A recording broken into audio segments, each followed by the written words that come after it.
At 3:30, we got Duke, who's 5-3, traveling to UConn, who's 6-3. Duke favored by 9.5 on CBS Sports Network. Darian Mensah has gone 202 of 290, thrown for 2,572 yards, 21 touchdowns, 2 interceptions, and is probably one of the more underrated quarterbacks this year, in all honesty. Nate Shepard has had 84 carries for 557 yards and 5 touchdowns, and Cooper Barcade has had 45 catches for 774 yards and 5 touchdowns. Joe Fanano has gone 209 of 304, thrown for 2,529 yards, 22 touchdowns, 0 interceptions. Also talking about really underrated quarterback this year. Fanano has been insanely great for the Huskies. Cam Edwards has had 144 carries for 815 yards and 9 touchdowns, and Skylar Bell's had 74 catches for 994 yards and 11 touchdowns. Duke is 2-2 against the Huskies all time. Last 2 games have gone to Duke in 2023 and 2024. 2004 was the last time Huskies won at home. Duke's 1-1 in one-possession football games. It was actually a pretty close game last year. Manny Diaz is 1-0 against the Huskies, and Jim Mora is 0-2 against the Blue Devils in his tenure as the UConn head coach.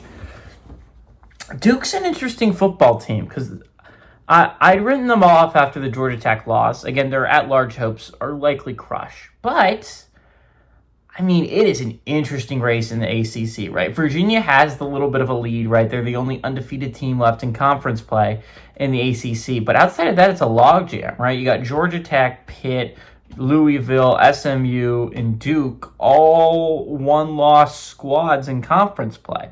So it's like a real logjam when you're talking about teams that are going to be that second rep. And honestly, Virginia hasn't punched their shot either. They still got 2 tough games left on their schedule.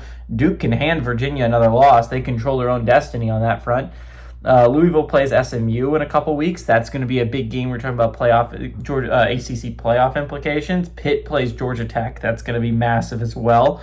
I just think this game is going to be really interesting. Again, UConn's not a bad group of 6 team, right? They've lost 3 games, but all of them have been real heartbreakers. The Cuse one is the one I'm probably going to put as UConn's most heartbreaking loss of the year. That was a game they really controlled from start till midway through the fourth quarter, where Syracuse was able to come back, send that game to overtime, and win in overtime.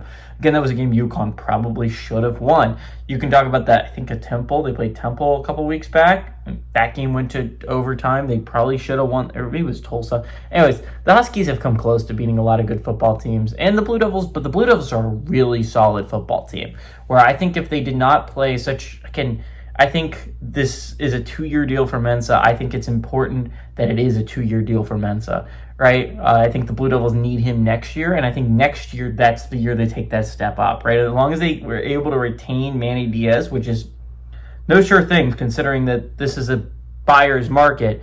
Buyer's market for coaching, right? The coaches are going to be desired, especially considering how good a job Manny Diaz has done at Duke. There's going to be places that are calling for him. Penn State is a spot that makes a whole hell of a lot of sense to go back to if you're Manny Diaz. But if they are able to retain him, I think the Duke is absolutely a team to watch out for next year. I think the Blue Devils are a really good squad. I think UConn's a solid squad, but I think Blue Devils win by more than just a little bit. Give me the Blue Devils to win and the Blue Devils to cover on the road.